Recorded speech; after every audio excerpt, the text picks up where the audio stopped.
नमस्कार, मैं हूं शिल्पी और स्वागत है आपका हमारे चैनल एमपी खबर में। खबर की ओर बढ़ने से पहले आपको बता दें कि कल के वीडियो में जिन्होंने हमें कमेंट किया उनके नाम हैं रामदुलारी यादव सिवनी से, धन्नालाल कटरा से, गोपाल सिंह गुर्जर विदिशा से, सुरेश पाठक दमोह से, रामविलास संघवी मंदसौर से, अयाद अहमद मंसूरी राजगढ़ से, रमेश मीना है एमपी खंडवा से, जीवन यादव हैं ग्राम पलासिया से, दिनेश सिंह परमार हैं मुरैना से, नंदूलाल हैं डिंडौरी से, आरिफ खान हैं अशोकनगर से, बेड़ीलाल उइके हैं जबलपुर से, तूफान सिंह गुर्जर हैं उज्जैन से, पुखराज वरकड़े हैं बालाघाट से और कौशल पांडे हैं सिंगरौली से।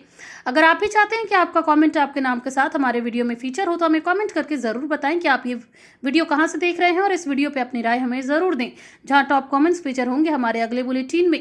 तो अब खबरों में आगे बढ़ते हुए हम सबसे पहले नजर डालते हैं आज की हेडलाइंस पर, फिर जानेंगे खबरों को विस्तार से। इंदौर में रंगपंचमी जुलूस के दौरान ट्रैफिक डायवर्जन, कई मार्गों पर नो एंट्री। मध्य प्रदेश में महिलाओं को बढ़ावा देने के लिए बाइक टूर की शुरुआत। कटनी में कोयले से लदी ट्रक मालगाड़ी पटरी से उतरी। स्कूल में प्रिंसिपल का शर्मनाक कांड, छात्राओं से मसाज करवाने का वीडियो वायरल। छतरपुर में गलत खून चढ़ने से गर्भवती महिला की हालत बिगड़ी, देश भर के ब्लड डोनर्स बने मददगार। भाजपा विधायक की शराब की बोतल के साथ फोटो वायरल, मचा राजनीतिक बवाल। शुरू करते हैं आज की ताजा बुलेटिन, जिसमें हम जानेंगे एमपी की 25 बड़ी खबरें। लेकिन उससे पहले मध्य प्रदेश और देश दुनिया की तमाम बड़ी खबरों को जानने के लिए हमारे चैनल को सब्सक्राइब करके बेल आइकन पर जरूर क्लिक करें। अब जानते हैं हम खबरों को विस्तार से।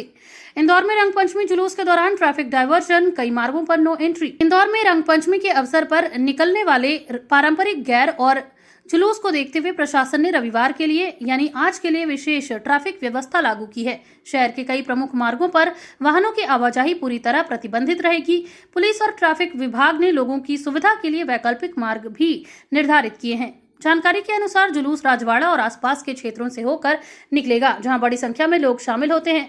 भीड़ और सुरक्षा को देखते हुए प्रशासन ने सुबह से शाम तक कई क्षेत्रों में नो एंट्री लागू की है। वहीं ट्रैफिक पुलिस ने नागरिकों से अपील की है कि वे यात्रा से पहले तय किए गए डायवर्जन प्लान की जानकारी जरूर लें और अनावश्यक रूप से जुलूस वाले मार्गों पर जाने से बचे। प्रशासन का कहना है कि यह व्यवस्था लोगों की सुरक्षा और ट्रैफिक सुचारू रूप से रखने के लिए की गई है। जन औषधि दिवस पर बड़ा दावा, लेकिन दवाओं की उपलब्धता पर उठे सवाल। मध्य प्रदेश में जन औषधि दिवस के अवसर पर सरकार ने दावा किया कि जन औषधि केंद्रों पर 2000 से अधिक दवाइयां और मेडिकल उपकरण उपलब्ध हैं। हालांकि जमीनी स्तर पर स्थिति कुछ अलग ही नजर आ रही है। रिपोर्ट के अनुसार कई केंद्रों पर केवल लगभग 500 दवाइयां ही उपलब्ध हैं, जबकि बाकी दवाओं की आपूर्ति नहीं हो पा रही है। इससे मरीजों को सस्ती दवाइयां मिलने का उद्देश्य पूरी तरह पूरा नहीं हो पा रहा है। कई मरीजों ने बताया कि उन्हें कई बार आवश्यक दवाइयों के लिए निजी मेडिकल स्टोर का सहारा लेना पड़ता है। वहीं विशेषज्ञों का कहना है कि यदि सरकार की यह योजना पूरी तरह सफल बनानी है तो दवाओं की नियमित सप्लाई सुनिश्चित करनी होगी। स्वास्थ्य विभाग का कहना है कि दवाओं की उपलब्धता बढ़ाने के लिए लगातार प्रयास किए जा रहे हैं और जल्द ही सभी केंद्रों पर अधिक दवाइयां उपलब्ध कराई जाएंगी। अतिक्रमण के खिलाफ बड़ी कार्रवाई की तैयारी, 650 निर्माण चिन्हित। प्रशासन ने शहर में अतिक्रमण हटाने के लिए बड़ा अभियान शुरू करने की घोषणा की है। इस अभियान के तहत करीब 650 अवैध निर्माण चिन्हित किए गए हैं, जिन्हें हटाया जाएगा। अधिकारियों के अनुसार ये निर्माण सरकारी जमीन और पहाड़ी क्षेत्र में किए गए हैं, जिससे पर्यावरण और सुरक्षा दोनों पर असर पड़ रहा है। प्रशासन ने संबंधित लोगों को नोटिस भी जारी कर दिए हैं। अधिकारियों का कहना है कि यदि निर्धारित समय में लोग स्वयं अतिक्रमण नहीं हटाते हैं तो प्रशासन बुलडोजर कार्रवाई करेगा। इस कार्रवाई के दौरान पुलिस बल भी तैनात रहेगा। प्रशासन का दावा है कि शहर में अवैध कब्जों को हटाने के लिए यह अभियान लगातार जारी रहेगा, ताकि सरकारी जमीन को मुक्त कराया जा सके और क्षेत्र का विकास कार्य सुचारू रूप से हो सके। 2 साल में टीईटी पास करना अनिवार्य, वरना शिक्षकों की नौकरी पर संकट।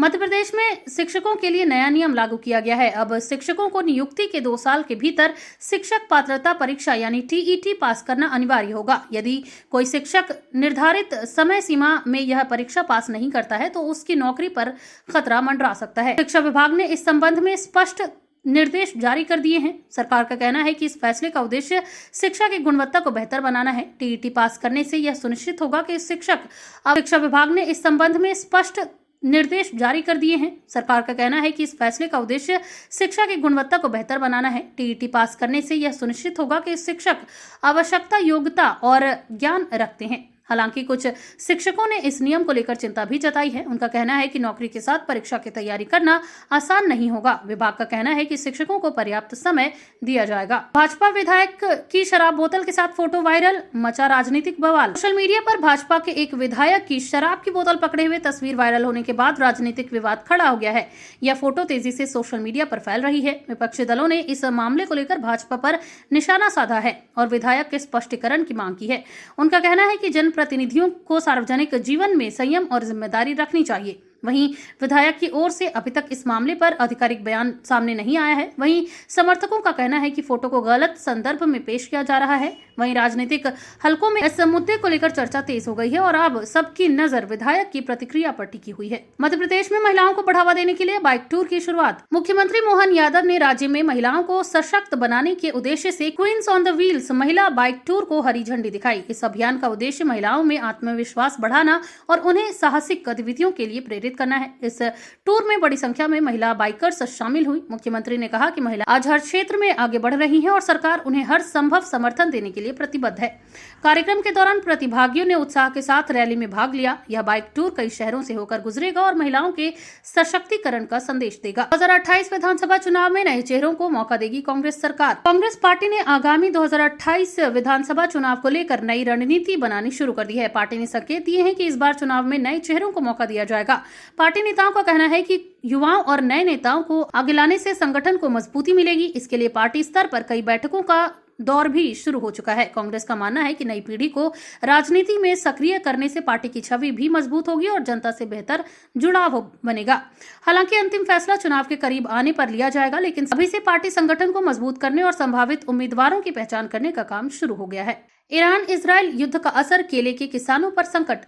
अंतर्राष्ट्रीय स्तर पर चल रहे ईरान इजरायल युद्ध का असर अब मध्य प्रदेश के किसानों पर भी दिखाई देने लगा है। खासतौर पर केले की खेती करने वाले किसानों को बड़ा नुकसान उठाना पड़ रहा है। परवानी क्षेत्र से खाड़ी देशों में केले का निर्यात होता था, लेकिन युद्ध के कारण निर्यात प्रभावित हुआ है। इससे बाजार में केले की कीमतें तेजी से गिर गई हैं। किसानों का कहना है कि उन्हें लागत भी नहीं मिल पा रही है और कई किसानों ने चिंता जताई है कि यदि स्थिति जल्द नहीं सुधरी तो उन्हें भारी आर्थिक नुकसान होगा। कृषि विशेषज्ञों का कहना है कि सरकार को किसानों की मदद के लिए वैकल्पिक बाजार उपलब्ध कराने और समर्थन मूल्य जैसी व्यवस्था पर विचार करना चाहिए। मंत्री राव उदय प्रताप सिंह को मिला कोर्ट का नोटिस। तिरंगे के अपमान से जुड़े एक मामले में अदालत ने मंत्री राव उदय प्रताप सिंह को नोटिस जारी किया है। यह मामला 2024 की एक घटना से जुड़ा बताया जा रहा है।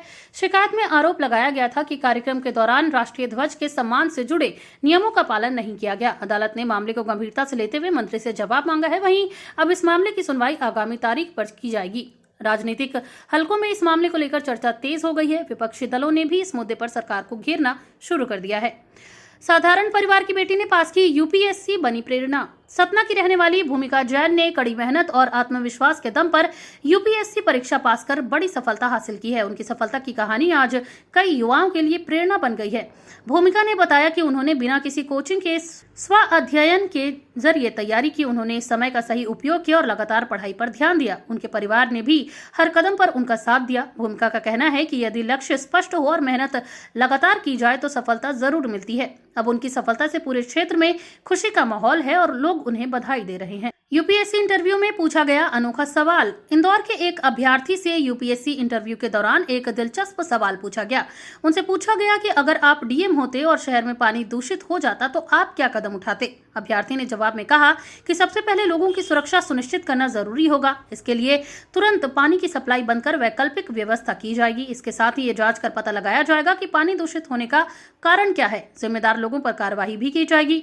विशेषज्ञों का कहना है कि यूपीएससी इंटरव्यू में ऐसे सवाल पूछे जाते हैं जिनसे उम्मीदवार की निर्णय क्षमता और प्रशासनिक सोच का आकलन किया जा सके। पति की 2 पत्नियों में जमकर मारपीट, एक महिला गंभीर घायल। एक हैरान करने वाला मामला सामने आया है, जहां एक व्यक्ति की 2 पत्नियों के बीच विवाद इतना बढ़ गया कि बात मारपीट तक पहुंच गई। बताया जा रहा है कि इन दोनों महिलाओं के बीच पहले से ही विवाद चल रहा था। इसी दौरान बहस अचानक हिंसक हो गई और दोनों ने एक दूसरे पर जमकर हमला कर दिया। मारपीट के दौरान एक महिला गंभीर रूप से घायल हो गई, जिसे इलाज के लिए अस्पताल में भर्ती कराया गया है। वहीं पुलिस ने मामले की जांच शुरू कर दी है और दोनों पक्षों से पूछताछ की जा रही है। स्थानीय लोगों का कहना है कि परिवार में लंबे समय से तनाव चल रहा था। तो ये थी आज के तमाम ताजा अपडेट्स। ऐसी और खबरों को जानने के लिए बने रहिए एमपी खबर के साथ। धन्यवाद।